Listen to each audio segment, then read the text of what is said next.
નમસ્કાર વિદ્યાર્થી મિત્રો, ધોરણ 12 ભૌતિક વિજ્ઞાન એમાં આપણે બીજું ચેપ્ટર શરૂ કર્યું છે અને છેલ્લા લેક્ચરમાં વિદ્યુત સ્થિતિ ઉર્જાની વાત કરી હતી, જેમાં આપણે જોયું હતું કે ભાઈ આપેલ ધન વીજભારને અનંત અંતરેથી ક્ષેત્રમાંના આપેલા બિંદુ સુધી અચળ ઝડપે લાવવા માટે જે કાર્ય કરવું પડે ક્ષેત્રની વિરુદ્ધમાં, બરાબર, એ કરેલું કાર્ય આપણને વિદ્યુત ભારની સ્થિતિ ઉર્જાના સ્વરૂપમાં મળે.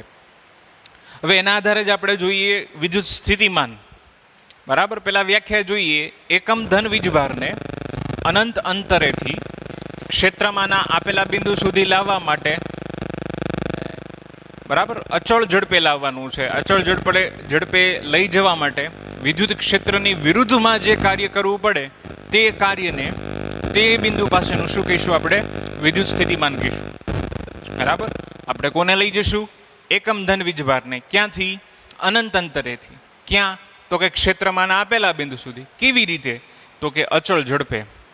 બરાબર, એકમ ધન વીજભારને અનંત અંતરેથી ક્ષેત્રમાંના આપેલા બિંદુ સુધી લઈ જવા માટે, અચળ ઝડપે લઈ જવા માટે ક્ષેત્રની વિરુદ્ધમાં જે કાર્ય કરવું પડે એ કાર્યને, તે બિંદુ પાસેનું શું કહીશું આપણે? વિદ્યુત સ્થિતિમાન કહીશું, જેની સંજ્ઞા છે કેપિટલ વી.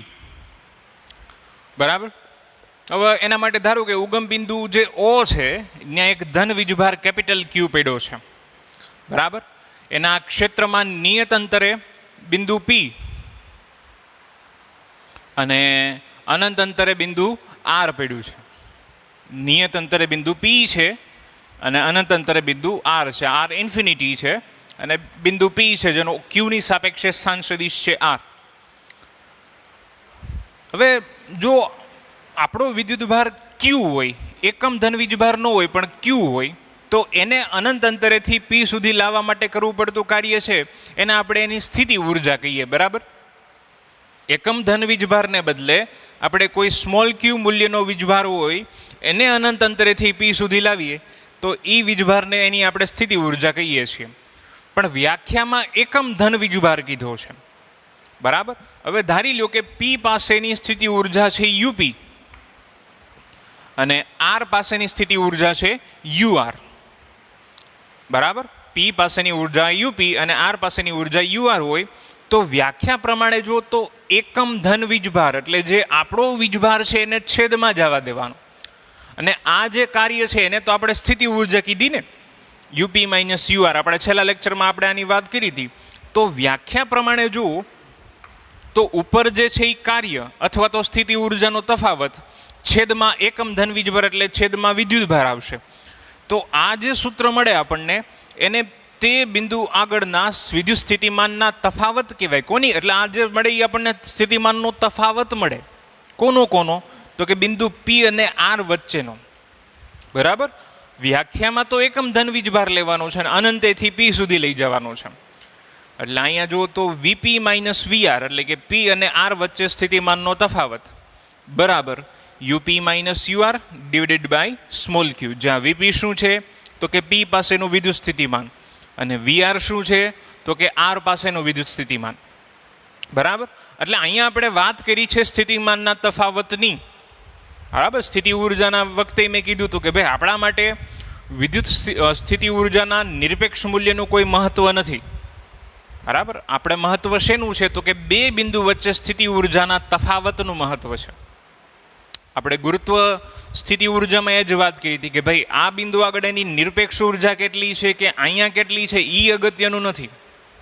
બરાબર, અગત્યનું શું છે તો કે બિંદુ એક આ બિંદુ અને એક આ બિંદુ બે વચ્ચે કેટલી ઉર્જાનો તફાવત છે એવી જ વસ્તુ અહીંયા થશે. ખરેખર તો કોઈ પણ સરક્ષી બળો હોય એના માટે જો આપણે સ્થિતિ ઉર્જાની વાત કરતા હોઈએ તો આ બાબત સાચી છે. બરાબર, એમાં બે બાબત આપણે જોઈ હતી કે ભાઈ એક તો આવા બળો માટે જો કાર્ય ગણીએ આપણે તો કાર્ય પથ ઉપર આધારિત હશે ને, એ માત્ર એના પ્રારંભિક અને અંતિમ સ્થાન ઉપર આધારિત હશે. બરાબર, એટલે એ જે પ્રારંભિક અને અંતિમ સ્થાન આવ્યું છે તો એના આધારે આપણે તો એનું નિરપેક્ષ મૂલ્ય કેટલું છે એ નહીં, પણ શું અગત્યનું છે એમની બે વચ્ચેનો તફાવત. તો એવી જ રીતે આપણે સ્થિતિમાન માટે પણ લઈશું. પણ અત્યારે આપણે કોઈ બિંદુવત વીજભાર એટલે કે એકલો વીજભાર હોય એના માટે વાત કરીએ તો અહીંયા આપણે બિંદુ આર અનંત અંતરે લીધું છે. જો અનંત અંતરે સ્થિતિ ઉર્જા શૂન્ય લઈ લઈએ તો તો સીધી વાત છે, ન્યાનું સ્થિતિમાન પણ કેવું થઈ જવાનું છે, શૂન્ય થઈ જવાનું છે. એટલે કે જો યુઆર બરાબર 0 હોય તો વીઆર એ 0 થાય.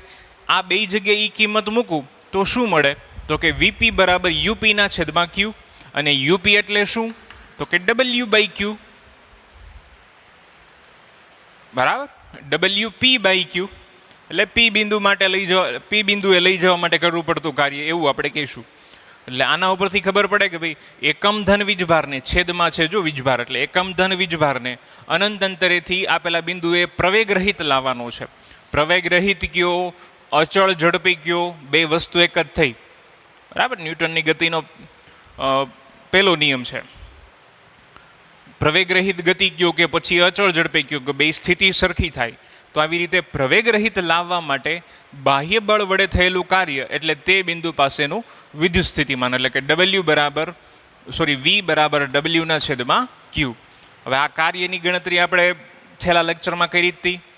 ત્યારે આપણે ક્યાંથી લઈ આવીએ છીએ, અનંત અંતરેથી. એટલે સ્ટાર્ટિંગ પોઈન્ટ આપણું છે ઇન્ફિનિટી, ત્યાંથી આપેલ બિંદુ, એટલે માની લો કે બિંદુ પી છે, તો અનંતથી પી સુધી આપણે કાર્ય કરવું પડે.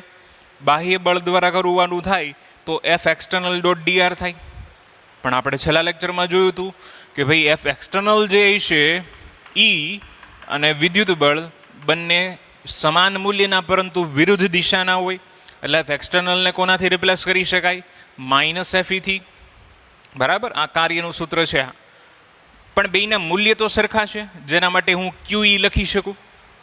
એટલે અહીંયા જો હું એફ ઈ જે છે એના બદલે આવું લખી શકાય, ઇન્ફિનિટી ટુ પી ક્યુ ઈ ડોટ ડીઆર. હવે આ ડબલ્યુની કિંમત થઈ, બરાબર. આ જે કિંમત થઈ એ ડબલ્યુની થઈ, ડબલ્યુની કિંમત આમાં મૂકો જાય તો આ ક્યુ ક્યુ કેન્સલ થઈ જાય અંશના છેદમાં. તો વધે શું, ખાલી ઈ ડોટ ડીઆર. તો આ સ્થિતિમાનની સૂત્ર થયું. આ જે છે એ સ્થિતિમાનનો તફાવત છે. જ્યારે આ કોઈ પર્ટિક્યુલર બિંદુ પી છે ત્યાંનું સ્થિતિમાન છે. હવે સપોઝ હું અહીં ઇન્ફિનિટીને બદલે કોઈ આર લઈ લઉં તો એ મને બે બિંદુ વચ્ચેનો તફાવત આપે. અહીંયા એક અનંત છે ને અનંતે સ્થિતિમાન 0 લીધું છે એટલે આપણે એને નિરપેક્ષ મૂલ્ય કહીએ છીએ. પણ જો એ અનંત ન હોત અને કોઈ આર બિંદુ હોત, બરાબર, તો આપણે એ સૂત્ર આવું લખત, વીપી માઇનસ વીઆર બરાબર માઇનસ સંકલન આરથી પી ઈ ડોટ ડીઆર, બરાબર. આ વસ્તુ છે ને UP minus UR by Q, એના માટે હું એવું લખી શકું. પણ અહીંયા આપણે આર ક્યાં લીધો, અનંતે. બિંદુ આર અનંત અંતરે લીધો તો અહીંયા ઇન્ફિનિટી આવે, અહીંયા વી ઇન્ફિનિટી. પણ એ તો કેવું લેવાનું થાય આપણે, 0. એટલે આ કોઈ એક બિંદુ પાસેનું નિરપેક્ષ મૂલ્ય આપે. હવે સ્થિતિમાન છે એ અદિશ રાશિ છે. એનો એસઆઈ એકમ જોઈએ તો જૂલ પર કુલમ છે. બીજો એકમ છે વોલ્ટ, બરાબર. પારિમાણિક સૂત્ર જોઈએ તો M1 L2 T-3 A-1, બરાબર. તો આ જે આપણે વાત કરી વિદ્યુત સ્થિતિમાનની, આની પછીના લેક્ચરમાં આપણે જોઈશું બિંદુવત વિદ્યુત ભારને કારણે ઉત્પન્ન થતું વિદ્યુત સ્થિતિમાન. જે વિદ્યુત સ્થિતિમાન કોઈ એક બિંદુવત વીજભારને કારણે મળતું એની વાત કરશું આપણે, બરાબર. જોઈ જવા.